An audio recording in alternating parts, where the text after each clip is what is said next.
kind of, prepped, about you and about your background. Got to see, some of your pictures. So I actually visualized who I'm speaking to today. That's very nice. Let me just, introduce myself just in a couple of sentences. Okay. My name is Laura Gonchar, and I have my own blog, my network, which is called Celebrate Women Today.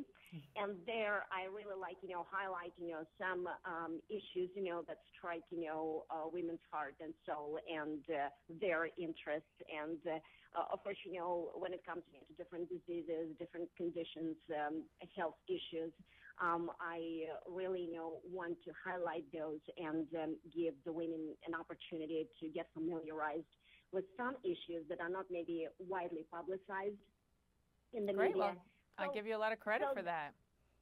Thank you. And that's why, when I was contacted about this restless leg syndrome, maybe, people know or heard something about this disease, but they don't know actually the details and what they need to know about it and how this disease actually interferes with their lives and what are the symptoms.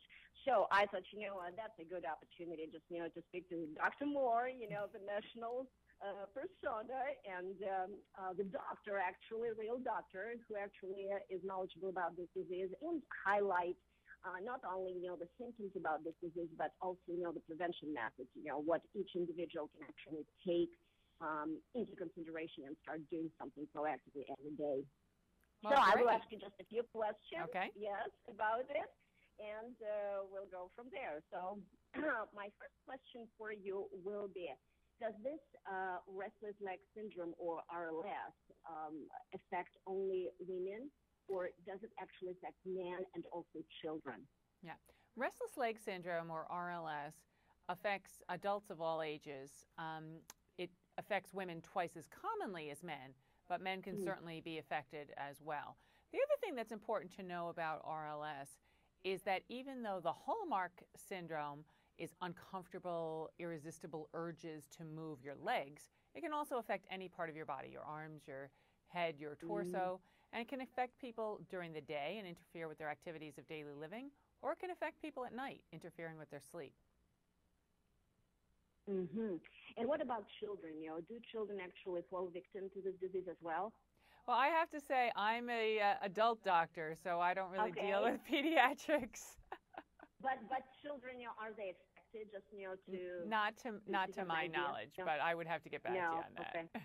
Yeah. Okay. All right. That's because women always are concerned not only about their well-being. Okay, what about the kids? Absolutely. Said, okay, but remember, women my age and above have adult children. Yes. So even when they're adults, they're still our children, and we still care about them. Yeah. And this kind of brings up a very important point about the survey. The campaign that I'm involved with is called Choose Your Move, Take Control of RLS. And one of the real linchpins of the campaign were two surveys, one of patients who have RLS and one of people who don't have RLS. And one of the hallmark findings from the people who don't have RLS is that more than 50% of the people didn't really know about it or didn't really know that RLS is a serious condition.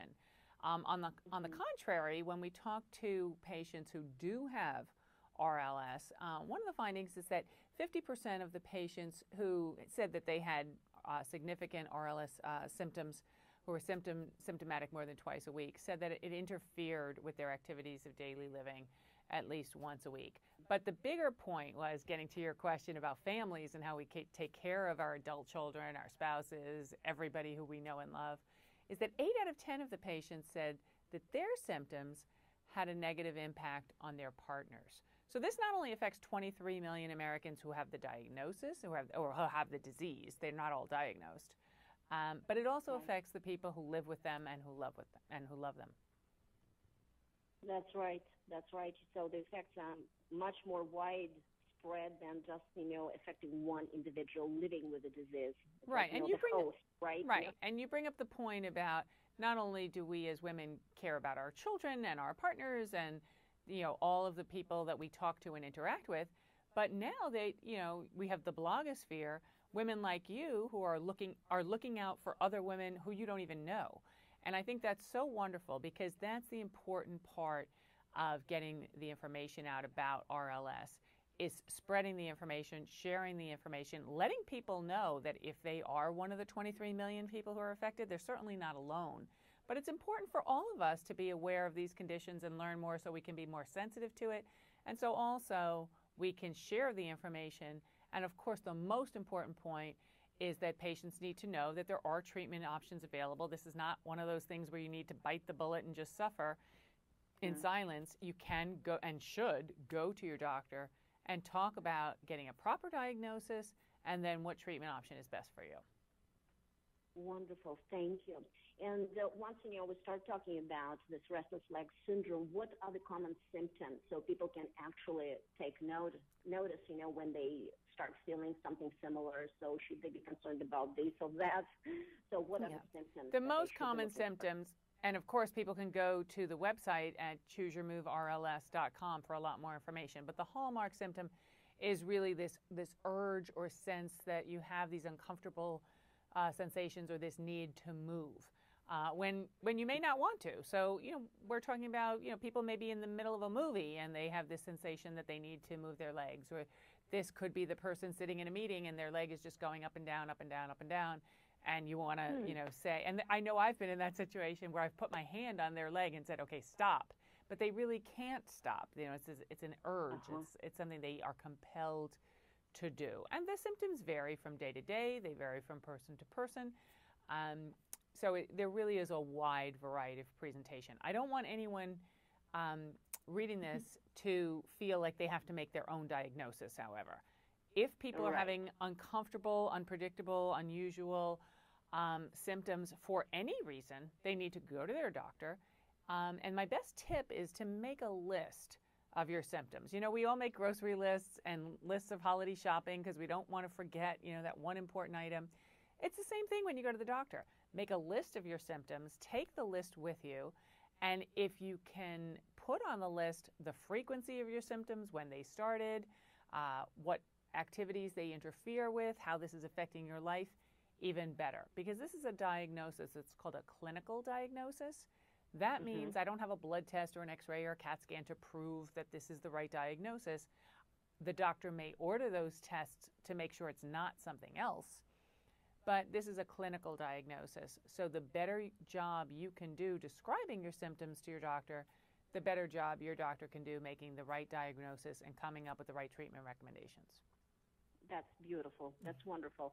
And those symptoms, when people experience them, are they hurtful in any way? Do people just not just, have that urge to move, but do they feel pain? I don't think that they would describe it that way. Again, the symptoms vary tremendously. I do recommend that people go to the website, chooseyourmoverls.com for more information. And then any other questions that they might have are best addressed with their own personal physician. All right. So what are the cures? And I think, most importantly, what are the prevention methods for RLS? I'm so sorry, but I have to get to another interview. But I can recommend people to the website, chooseyourmoverls.com, for information about treatment options, and then, of course, to their own personal physician. All right. Dr. Moore, thank you so much. I know thank you're you. on marathon right now, so have a good day. Thank you. Thanks so much for your time. Take care. Bye-bye.